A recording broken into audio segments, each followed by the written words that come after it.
Thanks for tuning in for the final installment of the Center for Freedom and Prosperity's video series on tax havens. I'm Dan Mitchell of the Cato Institute, and we're discussing this topic because politicians from high-tax nations, as well as international bureaucracies, such as the Organization for Economic Cooperation and Development in Paris, want to stamp out low-tax jurisdictions.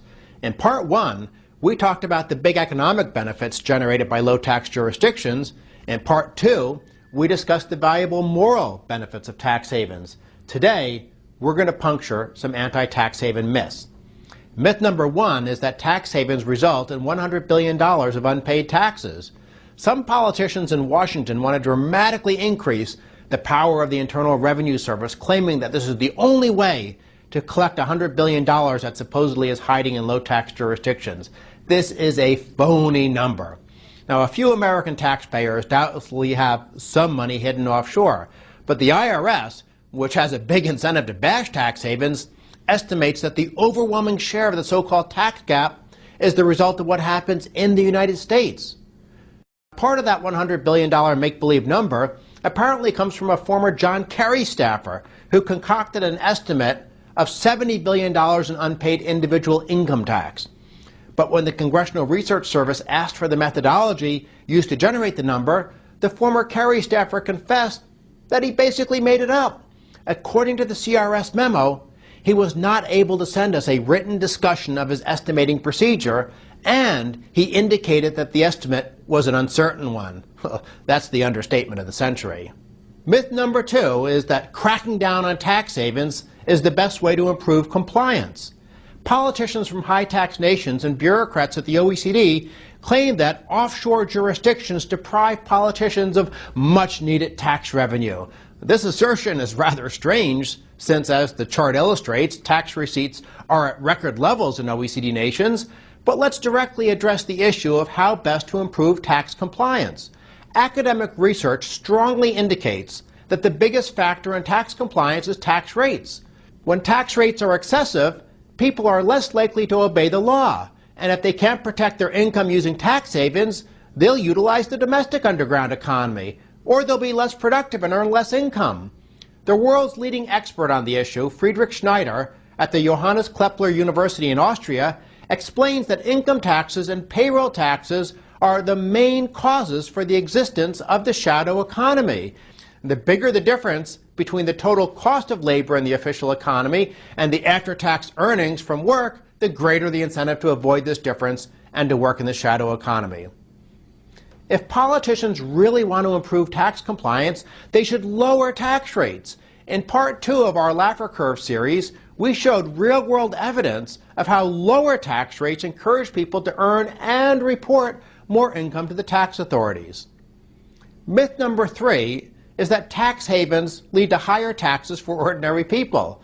This is the notion that low-tax jurisdictions reduce taxes on sneaky people, and this causes politicians to raise taxes on other people to make up the difference. But if this was true, increases in the amount of money flowing to tax havens should be accompanied by higher tax rates. Yet the chart shows just the opposite. As cross-border financial flows have skyrocketed, tax rates on both personal and corporate income have dropped significantly. Here's an analogy that shows why this makes sense. Imagine if there is one gas station in a town and it charges high prices. But then a new gas station opens up, it charges lower prices and attracts customers from the incumbent gas station. Would it make sense for the incumbent gas station to raise prices even further to make up for the lost customers? And the answer, of course, is no. Higher prices would simply cause more customers to shift to the new gas station. The same thing is true for governments. Politicians are lowering tax rates because of competition from tax havens. So even those of us who meekly comply with the law, we also benefit. Myth number 4 is that tax havens promote bad tax policy. And if there was a prize for the most absurd myth, it would certainly be this argument from the OECD. The Paris-based bureaucracy has asserted that tax havens and tax competition distort the location of capital and services, and that they induce potential distortions in the patterns of trade and investment and reduce global welfare. Now, not surprisingly, the OECD offers zero evidence of any kind for this laughable assertion. In reality, tax competition improves global welfare in two ways.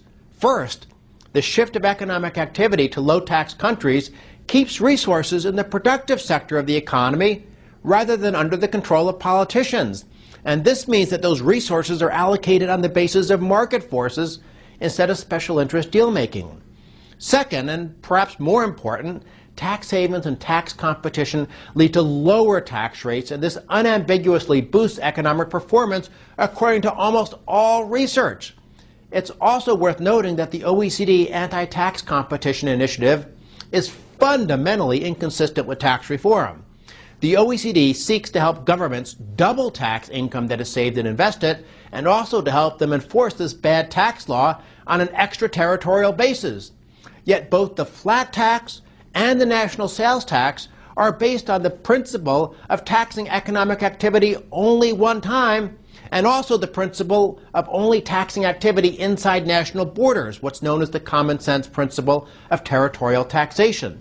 So if you support either a flat tax or a national sales tax, you don't want a bunch of bureaucrats in Paris to have the power to impose rules, for all intents and purposes, that kill tax reform. Myth number 5 is that tax havens are rogue regimes. If you listen to politicians and bureaucrats, you would think that low-tax jurisdictions are lawless places, the fiscal equivalent of the Wild West. But are tax havens unstable rogue regimes?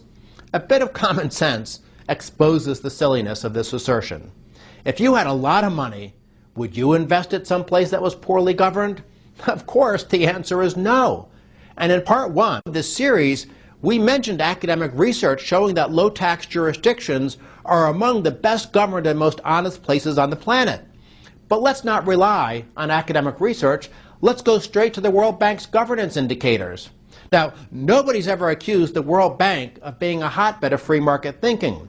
So we can safely assume these governance indicators were not rigged to paint tax havens in a positive light. Yet as you can see from the chart, the world's leading havens have extremely high ratings on government effectiveness, regulatory quality, rule of law, and control of corruption. Indeed, they generally score higher than the big nations in Europe that are leading the OECD campaign. They usually even get better scores than the United States. Let's go to our final myth. Myth number 6 is that tax havens are money laundering centers. Critics of low-tax jurisdictions routinely smear them as being hotbeds of dirty money, yet all the objective evidence shows that they have the toughest rules against money laundering. Not a single tax haven, for instance, is on the blacklist of the Financial Action Task Force. Now, a few tax havens are considered money laundering centers according to the Central Intelligence Agency, but there are far more non-tax havens on the CIA list. And likewise, the State Department says that a handful of havens are jurisdictions of primary concern for money laundering, but once again, there are many, many more non-tax havens on the list. It's also worth noting that every major tax haven has been cleared by the IRS for having good know-your-customer laws to hinder dirty money. And all the major havens also are members of the Egmont Group, which is only open to jurisdictions that have effective financial intelligence units to fight money laundering. Now, none of this should be a surprise. Tax havens are very sensitive to reputational risk. If it is discovered that a drug dealer or terrorist used a bank in New York or London, that doesn't really hurt the image of the US or the UK, but such a revelation would be crippling to a tax haven's reputation, so they have a big incentive to keep their financial centers clean. Moreover, the notion that bad guys would seek out tax havens, it's a bit fanciful. Dirty money generally is laundered where it is obtained, and criminals avoid taking it offshore since that creates a trail for investigators. Indeed, even the United Nations, which is on the wrong side of all these issues, acknowledged that going offshore doesn't make sense for crooks since it raises a red flag. As always, please help the Center for Freedom and Prosperity by circulating this video. I'm Dan Mitchell. Thanks for watching.